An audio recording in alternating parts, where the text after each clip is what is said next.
You know what really grinds my gears? When someone claims they're the face of professional wrestling, walks around with that championship like they earned every single second of it, and then gets absolutely demolished in the back of a tour bus like some rookie who forgot to watch their six. Last night on Smackdown, we witnessed something that's going to change everything, and if you're sitting there thinking Cody Rhodes is still the untouchable American nightmare, you need to wake up and smell the reality that Drew McIntyre just served him on a silver platter. This wasn't just an attack. This was a statement written in blood and broken dreams, and I'm about to tell you exactly why everything you thought you knew about the main event scene just got thrown out the window. And trust me, by the time I'm done breaking this down, you're going to see why this single moment might be the most significant thing to happen in WWE this entire year. Let me paint you the picture of what went down, because if you missed this, you missed the moment that's going to define the next 6 months of WWE programming. Picture this: Cody Rhodes, fresh off another successful title defense, probably thinking he's got the world figured out,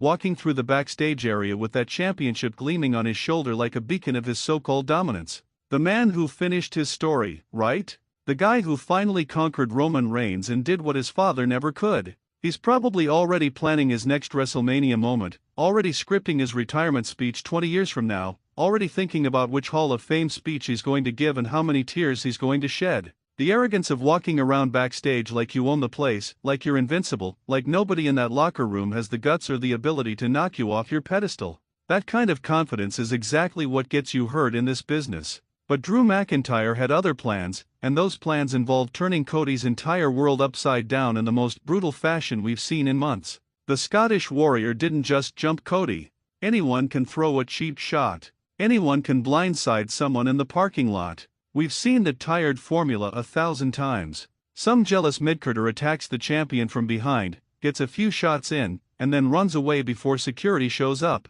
That's weak. That's predictable. That's exactly what Drew McIntyre refused to do, because he's not some desperate midcarder looking for his 15 seconds of fame. No, Drew McIntyre orchestrated something far more personal, far more vicious, far more calculated than anything we could have predicted. He waited until Cody was near the tour buses, that mobile sanctuary where superstars are supposed to feel safe, where they decompress after putting their bodies on the line for our entertainment. And then Drew struck with the fury of a man who has been overlooked, disrespected, and denied for far too long. He grabbed Cody and proceeded to use the tour bus like it was his own personal torture chamber, slamming the American nightmare into every surface, every corner, every piece of metal and glass he could find. The sounds echoing through that backstage area weren't just the thuds of body against steel. They were the death knell of Cody's sense of security.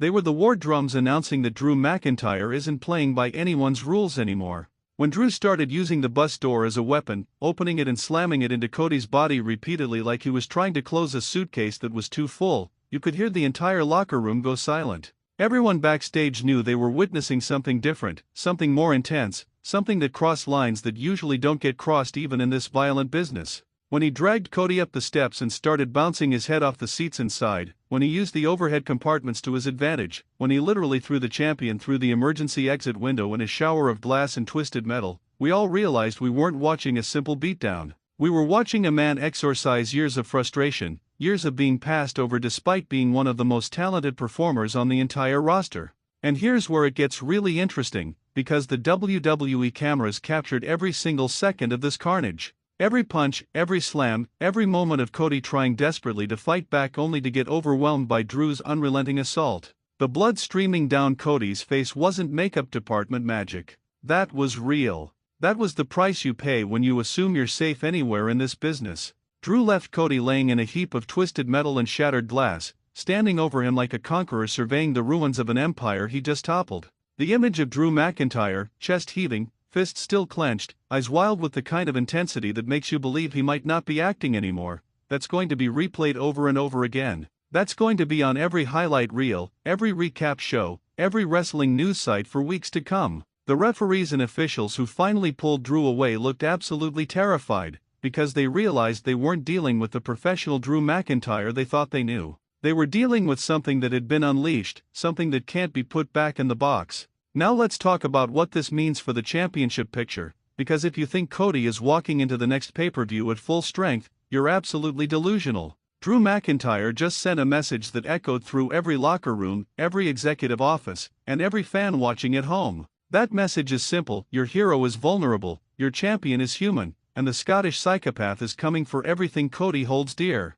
This attack wasn't random. This was Drew telling the world that he's done waiting for his moment, done being patient while others get opportunity after opportunity handed to them on a silver platter. He's taking what he believes is rightfully his, and he's willing to end careers to get it. The brutality of the assault suggests this isn't just about winning a championship. This is personal. This is about respect. This is about Drew McIntyre demanding that everyone acknowledge him as the absolute best in the business, and if you won't give him that acknowledgement voluntarily, he's going to beat it out of you. The timing of this attack is absolutely crucial, and I want you to really understand the strategic genius behind when Drew chose to strike. We're heading into a period where championship feuds get intensified, where WrestleMania season starts taking shape in the minds of creative, where every move matters 10 times more than it does during the regular season. Drew chose this moment specifically because he knows the whole world is watching. He knows that Triple H and the creative team can't ignore him anymore. He knows that Cody Rhodes, despite that title, despite that legacy, despite finishing his story in the most emotional moment of the decade, is now forced to acknowledge Drew McIntyre as the most dangerous threat he's ever faced.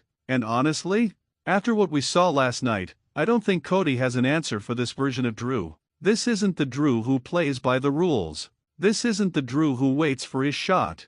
This is a Drew McIntyre who has decided that if WWE won't give him what he deserves, he's going to take it, and he's going to hurt people in the process. What absolutely boils my blood is seeing people online trying to defend this as just another wrestling angle, just another scripted attack that means nothing in the grand scheme of things. Are you serious right now? Did we watch the same footage? The intensity in Drew's eyes, the way he methodically destroyed every inch of Cody's body, the symbolism of using the tour bus as his weapon of choice, none of that was just going through the motions. That was real emotion channeled through a scripted framework. That was years of frustration manifesting in the most visceral way possible. Drew McIntyre has been one of the hardest working performers in WWE for years, consistently putting on classic matches, elevating everyone he works with, being a model professional behind the scenes, and what has he gotten in return? He's gotten pushed aside when it's convenient, given scraps when he deserves the full meal, and told to wait his turn while others cut in line because they have better political connections or because they fit some corporate vision better. The parallels between Drew's real-life journey and this attack are impossible to ignore if you've been paying attention to his career.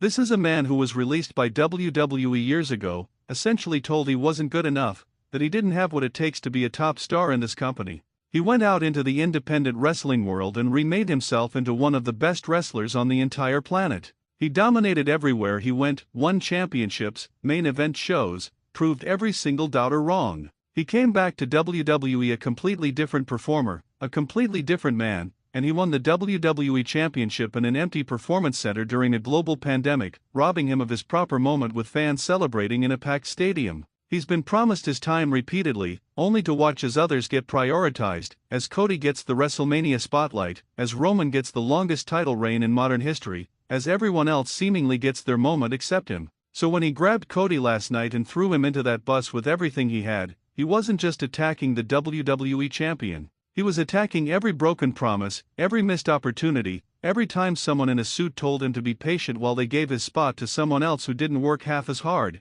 And you want to know the really insane part that nobody's talking about? Cody probably saw this coming and still couldn't stop it. That's how dominant Drew was in that moment. That's how much more intense, more focused, more dangerous he was compared to the champion. The American Nightmare, the man who survived the Bloodline's onslaught for over a year, who went through absolute hell and back to win that championship, who faced Roman Reigns at 2 consecutive WrestleManias, got completely overwhelmed by pure Scottish fury. There were moments during that attack where Cody tried to mount a comeback, where you could see him attempting to use his veteran instincts to create separation, to find an opening, to turn the tables like he's done so many times before. But Drew was just too relentless, too focused, too consumed by his mission to allow any escape.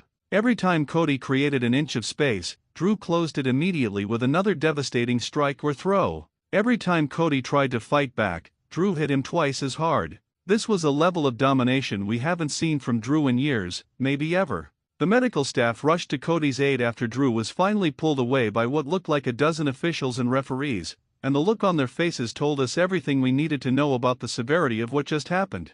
This wasn't a routine check where they ask if you can continue. This was genuine concern for a man who just went through automotive warfare, who was used as a human weapon against steel and glass. The stretcher they brought out, the neck brace they considered using, the way they carefully extracted Cody from the wreckage of that tour bus like he was a car accident victim, all of it painted a picture of a champion who might not be medically cleared to defend his title at the next major event. And if that happens, if Cody has to relinquish the championship because of injuries sustained in this attack, or if Drew gets his match and wins that title, we're looking at a complete paradigm shift in WWE. We're looking at a new era beginning in the most violent way possible. Think about the ripple effects this creates throughout the entire roster, because this isn't happening in a vacuum. Seth Rollins is watching this footage and realizing his friend, his ally, the guy he helped get to WrestleMania, just got absolutely destroyed and humiliated. What's Seth going to do about it? Is he going to seek revenge? Is he going to try to protect Cody?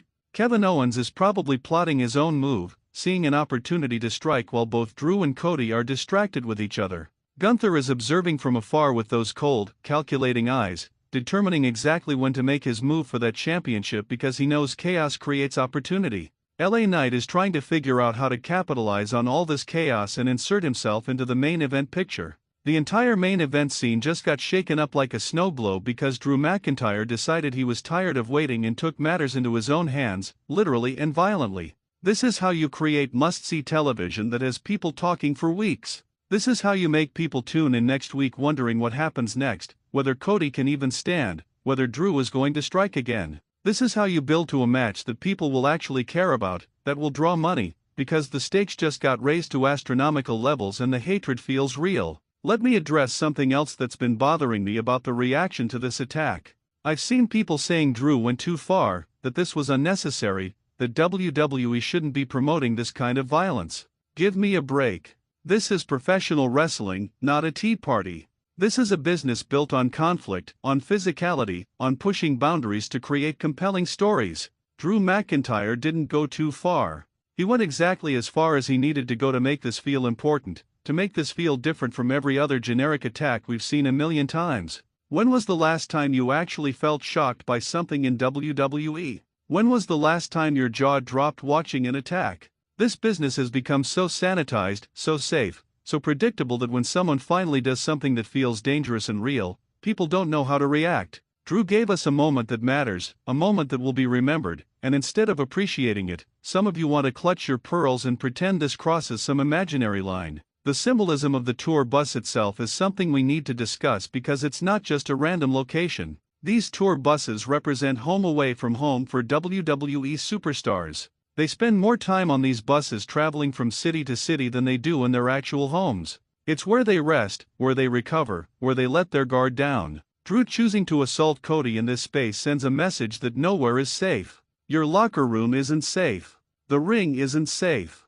Even your sanctuary, your mobile home, isn't safe from Drew McIntyre's wrath. That psychological warfare is just as important as the physical destruction. Cody now has to look over his shoulder every single second he's in a WWE building. He can't relax. He can't feel secure. That kind of mental toll adds up and affects performance in ways that can't be measured. So here's my challenge to everyone watching this video, and I really want you to engage with this because it's important. Tell me in the comments how Cody Rhodes possibly recovers from this. Tell me how he looks Drew McIntyre in the eye after getting humiliated and demolished in front of the entire world. Tell me how he maintains any credibility as champion when he couldn't even protect himself in his own workplace, in a space where he should have been safe. And most importantly, tell me if you think Drew McIntyre just became the most compelling character in all of WWE, because from where I'm sitting, the Scottish Warrior just main event the rest of the year with one brutal, unforgettable attack. Share this video with every wrestling fan you know,